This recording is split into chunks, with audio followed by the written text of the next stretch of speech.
Bora para mais um exemplo aí, então. Presta atenção. Resolva a equação seno de x igual a menos raiz de 2 sobre 2, dado que o x pode ser um número real qualquer. Bom, beleza. Para o seno valer menos raiz de 2 sobre 2. Então, o eixo dos senos, eixo vertical, você quer um seno ali igual a menos raiz de 2 sobre 2, seria um negócio mais ou menos aqui assim, ó, menos raiz de 2 sobre 2. Aí você olha para isso aqui e fala, cara, quando é que o seno vai ter esse valor? E aí você já acha aqui, ó, duas opções, dois pontos na circunferência trigonométrica que vão representar extremidades de arcos cujo seno vai valer menos raiz de 2 sobre 2. Então, pensa só, se eu vou pegar esse ângulo daqui, ó, começa a andar, pau, vim parar aqui. Para esse ângulo aqui, cara, o seno dele, que é o tamanho dessa projeção, vale menos raiz de 2 sobre 2. Cara, mas raiz de 2 sobre 2 é um cara que você conhece. Quando é que o seno dá raiz de 2 sobre 2? É quando você tem um ângulo de 45 graus. Então, olha que interessante aqui, ó.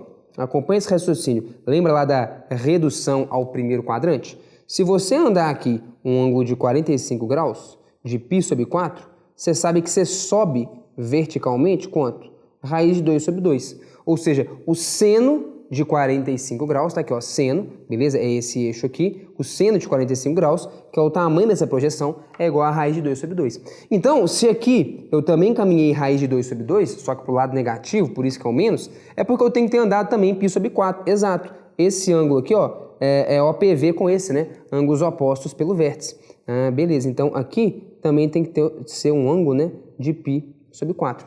Então, como que eu posso, por exemplo, nomear esse cara? Que ângulo que seria esse? Cara, é como se eu tivesse andado um ângulo aqui, ó, vê se você concorda, de 180, que é π, depois eu pego e ando mais π sobre 4. Faz sentido ou não? Você concorda? Ou é mesmo, então esse cara é π mais π sobre 4. Então eu já posso dar pelo menos uma parte da minha resposta. Quem que seria o meu x? Seria esse cara e mais vários outros caras, né, côngruos a ele. É só eu ficar somando aquele 2kπ lá.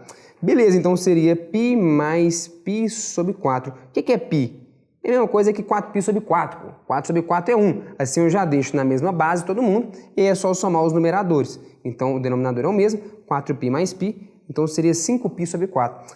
Beleza, então o meu x seria 5π sobre 4 radianos mais 2kπ. Beleza, então esse aí seria o primeiro valor de x. Ou então, o x é quem? O x também, então esse primeiro valor seria esse carinha aqui, ó. Vamos destacar aqui, ó. Seria esse cara. Pô, beleza, mas e esse outro camarada? Quem que é ele? Você pode pensar que é o seguinte, cara. Pela simetria do problema aqui também, vamos lá. Se aqui eu subo um ângulo de 45 graus e aí o seno passa a ser raiz de 2 sobre 2, então aqui eu tenho que ter feito o quê? Rodado 45 graus no sentido negativo, né? Para eu ter o mesmo valor de seno. Pela simetria da parada aqui, tá vendo? Então, olha só. Aqui eu tenho que ter andado os mesmos π sobre 4 para cair nesse ponto que a gente caiu aqui. Beleza? Concorda ou não? É pela simetria mesmo, cara. Se você roda, gira 45 graus no sentido positivo, se isso faz você subir verticalmente raiz de 2 sobre 2, se eu girar 45 graus no sentido negativo, isso vai me fazer descer verticalmente raiz de 2 sobre 2. Então eu caio aqui de novo no ponto em que o seno vale raiz de 2 sobre 2. Então, deixa eu deixar só essa informação do seno aqui por cima. Beleza. Tá aí. Então tá. Quem que é esse ângulo? Cara, você poderia muito bem escrever assim. O x, ele é menos π sobre 4. Menos π sobre 4 mais 2kπ. Você pode escrever dessa forma, não está errado não, tá? 2kπ. Em que, importante você lembrar que esse seu k, né, ele é um número inteiro. Ele é o número de voltas que você fica dando. Ou seja, menos π sobre 4 é o quê? É rodar π sobre 4 no sentido negativo e 2kπ, velho, fala que você pode ficar dando voltas em cima daquele cara ali.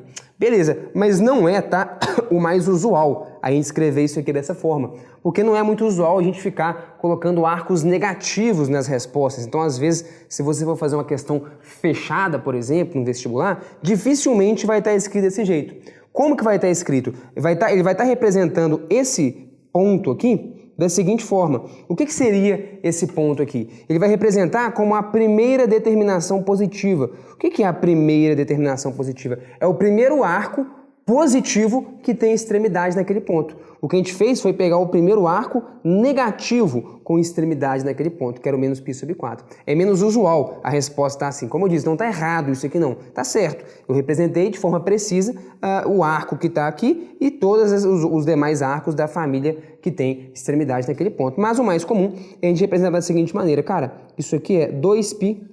Ou não esquece de ir no link da descrição para baixar materiais complementares relativos a esse conteúdo, hein? Menos π sobre 4. Você concorda? O que seria isso? 2π é o seguinte, cara, dá uma volta completa, beleza? E depois volta π sobre 4. Então, o primeiro ângulo positivo que tem extremidade nesse ponto aqui. Sacou a ideia? Quanto que vai dar isso? Cara, 2π é a mesma coisa que 8π sobre 4, né? 8 sobre 4 é 2. Menos π sobre 4. 8π menos π vai dar 7π. Então esse cara vale 7π sobre 4. Se isso aqui fosse uma questão fechada, é bem provável que lá na alternativa não ia estar escrito isso aqui não, menos π sobre 4. Ia estar escrito 7π sobre 4, mais 2kπ, K um número inteiro. Pronto, morreu. Agora sim a gente representou de fato todas as soluções dessa equação, todos os valores de x, cujo seno vale menos raiz de 2 sobre 2. Então, como eu disse, aqui a gente só mudou a forma de escrever a coisa, mas essa aqui é uma forma mais usual. Só isso.